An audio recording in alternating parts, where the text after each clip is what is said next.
سلام البنات، نتمنى ان شاء الله تكونوا بخير وعلى خير وبصحه جيده.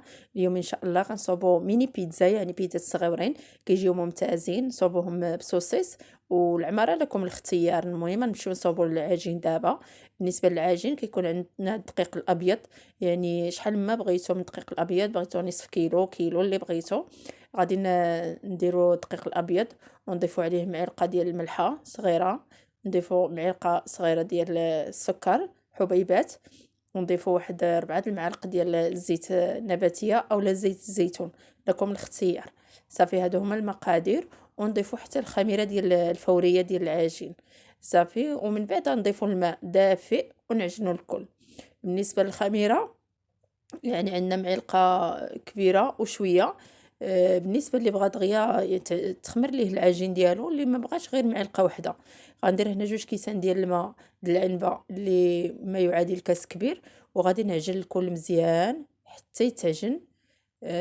ومن بعد نبقى نزيد شويه الماء، الا بان ليا العجين ديالي نشف كنزيد الماء. يعني العجين راه عادي بحال اللي كنعجنوا الخبز، غير العجين ديالنا ما غاديش يكون قاصح، يكون شويه مرخوف، باش يعني ما يكونش عاوتاني مرخوف بزاف، متوسط يعني مرخوف كيتلصق. صافي وغادي نعجنوا الكل على هذا الشكل اللي كتشوفوا. بالنسبه للعجين بحال الماكينه، بحال يعني بحال القصعه اللي بغيتو. صافي دابا غادي نعجن الكل ونبقى نزيد الماء غير تدريجيا شويه بشويه، بحال اللي كنزيدو في القصعه، حتى كنحصل على واحد العجين اللي هو لين وكيتلصق واحد شويه. صافي وغادي نخليوه يختمر. راه ساهله هاد البيتزا ودغيا توجد. وبالنسبه لاباط راه ممكن تخليوها في الثلاجه بحال اللي صاوبنا في البطبوط في الاول، كنحتفظوا بهذا الشيء في الثلاجه ومن فوق ما بغينا كنجبدوه. صافي دابا العجين ديالي هو هذا راه وجد. غادي نغطيه ونخليه يختمر حتى يضاعف الحجم ديالو على هذا الشكل هذا. وعاد غادي نقطعوه وصافي نبقاو نطيبوه، يعني ما غاديش ياخذ معنا بزاف ديال الوقت. ديما العجين ملي كيخمر صافي كيساعدنا باش دغيا نطيبوه. بالنسبه للعجين صافي غادي نحطو فوق سطح العمل باش نخدمو. وبالنسبه للفران كنشعل الفران ديال الغاز 180، ولا كان ديال الضو تا هو ديرو هذيك 200. صافي وخليوه باش طيبوا يعني لاباط ديالكم. صافي دابا غادي نقطع هاد العجين ديالي. ما غاديش نخويه من هذاك الهواء ديالو، غير ندير ليه غير دقيق في الجوانب وفي الوسط باش دغيا يتجمع ليا. وما غاديش يعني نورك عليه، نخليه فيه هذاك الهواء باش يساعدني دغيا ندير بيتزا صغيورين. صافي على هذا الشكل هكا غادي نروليه. وغادي نشكل الكرات كبارين باش نبسطهم يعطيوني الحجم الصغير اللي بغيت ديال البيتزا. صافي غادي نقطع على هذا الشكل اللي شفتو، نقطع العجين. ومن بعد ان شاء الله غادي نبسطوه ونقطعوه ونبداو نطيبوه. راه ساهله البيتزا، وهاد لاباط ديال البيتزا كما قلت لكم ساهله ودغيا كتوجد. من بعد ما غادي نصاوبو غادي نديرو في هنايا في شي لاطا ولا شي حاجه، ونغطيه وندوز نبقى نسرح. صافي هو هذا. من بعد دابا غادي نسرح صافي باش كيتسرح معنا العجين على هذا الشكل. ومن بعد غادي نجيبو ليمول، شحال ما بغيتو ليمول صغار كبار متوسطين اللي بغيتو نتوما لكم الاختيار. صافي من بعد غادي نسرح مزيان.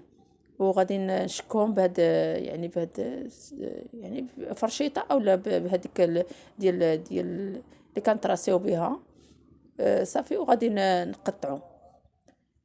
بالنسبه لليمون راه نتوما كما قلت لكم كتلعبوا بالليمون اللي بغيتو باش ما كيضيعش لينا العجين. كنديروا هذاك الكبير شويه ومن بعد كيبقى لينا المتوسط كنقطعوا به. صافي نستمروا حتى نكملوا على هذا الشكل وكيكون عندنا الفران ديجا سخون. وحتى نديروا هاد العجين كنديروه في واحد اللاطه وندخلوه للفران. غيبقاو معنا حتى الاخر ان شاء الله، وتشوفوا الطريقه كيفاش غادي نطيبوه. وبالنسبه للعماره راه ساهله، راه دغيا يعني العماره دغيا كتوجد. العماره لكم الاختيار اللي بغيتو ديروه. المهم غادي نوريكم انا غير الطريقه ديال العجين، ومن بعد نوريكم يعني انا درت سوسيس ديال لاداند حتى هو كيجي زوين بزاف. وصافي وكنعمروا البيتزا ديالنا وكيجيو رائعين وزوينين. وبالنسبه للعجين خلاص راه كنحتفظوا به، الا ما بغيناش نحتفظوا به في الثلاجه. صافي دابا غادي ندير هاد اللاطه وغادي ندير فيها العجين ديالي كامل، وندخلو الفران اللي كيكون ديجا سخون ونطيبوه. نخليوه تقريبا غير واحد شويه، غير ما نطيبوش بزاف حتى يولي يعني قاصح بزاف. كنطيبوه غير واحد شويه بحال هكا، غير كيتنفخ لينا العجين كنخرجوه. وكنخليوه حتى يبرد.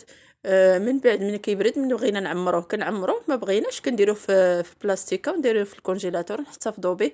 فوق ما بغيناه كنجبدوه في البلاصه كيطلق وكنعمروه كندخلوه الفران كيطيب. هذا هو العجين كيجي رائع وزوين بزاف والعجين ناجح. غير جربوه بهذه الطريقه غادي يعجبكم بزاف. ودابا ان شاء الله غادي نمشيو باش نعمرو يعني البيتزا ديالنا. بالنسبه للبيتزا راه ساهله دغيا باش غادي نعمروها. هي هذه. بالنسبه للحشوه غادي يكون عندنا فرomاج احمر اولا ديروا موتزاريلا اللي عندكم.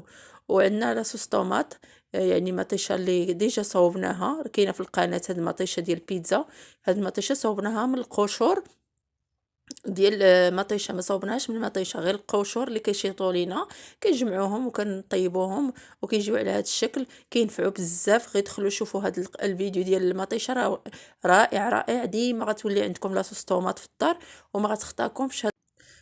كما قلت لكم ما غتخطاكمش يعني لاصوص طوماط ديما كتكون عندكم في الدار. صافي دابا غادي نعمرو بها.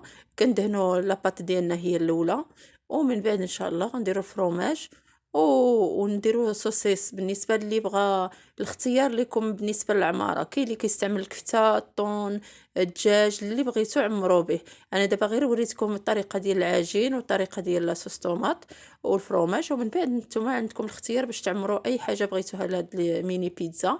راه كيجيو ممتازين في الفطور ان شاء الله د رمضان، اولا في الكوتي راه كيجيو ممتازين، اولا الوليدات ملي كيمشيو للمدرسه. بصراحه راه ممتازين بزاف وكينفعوا دغيا كيوجدوا معانا. صافي دابا من بعد ما دهنت يعني هاد لاباط ديالنا كامله، دابا غادي ندير الفرomاج ان شاء الله. باش ندير السوسيس. بالنسبه للسوسيس راه كطيبوه عادي. ديروا ليه التوابل اولا هو كاين ديال التوابل بوحدو. المهم صافي دغيا كنطيبوه. بالنسبه للسوسيس دغيا كيطيب او الكفته او اي حاجه. ومن بعد ان شاء الله غنضيفوه على هاد الفرomاج. صافي وكنديروا الزعتر، زيت الزيتون، كنديروا الزيتون. بالنسبه اللي بغى الكورنيشو حتى هو كيديروا راه كيجي ممتاز وزوين. البصله حتى هي كتجي ممتازه، يعني بزاف ديال الحشوات كاينين. صافي دابا غادي ندير هاد الفرomاج، ومن بعد ان شاء الله نديروا السوسيس ديالنا. بالنسبة للبيتزات لي ميني بيتزات راه كاينين في القناة اولا البيتزات الكبار راه رائعين، وكاين انواع واشكال وكاين حتى الحشوات مختلفة. غير دخلوا القناة غادي تلقاو كل شيء في القناة، وفيها كما قلت لكم بزاف ما يتشاف. دابا غادي كما نمشيو ان شاء الله نكملوا هاد العمارة ديالنا، ومن بعد ان شاء الله نديرو الزيتون والكورنيشون. صافي وها البيتزا ديالنا كتكون موجوده، والفران كيكون حتى هو سخون كنسخنوه. صافي هو هذا بالنسبه للكورنيشون. اللي كيبغي يديرو اللي ما بغاش ما يديروش. بحالي انا دابا درت غير شي حبات لان كاين اللي ما كياكلش ليا الكورنيشون. صافي من بعد دابا غادي ندير ان شاء الله زيت الزيتون وندير الزعتر وندخلهم يطيبوا كيوجدوا كيجيو ممتازين وكيجيو زوينين بزاف. هما هادو من بعد يلا عمرناهم. دابا غادي نديرهم تاني في نفس الصفيحه يعني اللي كتدخل الفرن، وغادي ندخلوهم يطيبوا حتى كيذوب لينا الفرomاج حيت ديجا طايبه يعني العجين راه طايب. صافي ونقدموهم وبالصحه والراحه وكيجيو على هذا الشكل ممتازين وزوينين بزاف. وان شاء الله بزاف د الوصفات مازالين غادي نديروهم ان شاء الله في القناه. غيبقاو معنا. هادو المملحات كاين اللي كيش كاين ان شاء الله لينيم كاين بزاف ديال الحوايج. واللي بغى شي حاجه قبل ما نوجدوها دابا في هذا رمضان ان شاء الله راه كاين يعني الوصفات اخرين اللي صوبنا في رمضان اللي فات. ان شاء الله تشوفوهم الا بغيتوهم. ودابا ان شاء الله كاين سلسلات بزاف ديال المملحات، وكاين ما يدار في القناه غير شوفوا ان شاء الله. ومازال باذن الله الله يعطينا غير صحيحتنا ان شاء الله نكونوا بهذا العمل، لان عمل فعلا شاق باش كيكون يعني الطبخ واحد المحتوى اللي هو ماشي ساهل. نتمنى التوفيق للجميع ان شاء الله.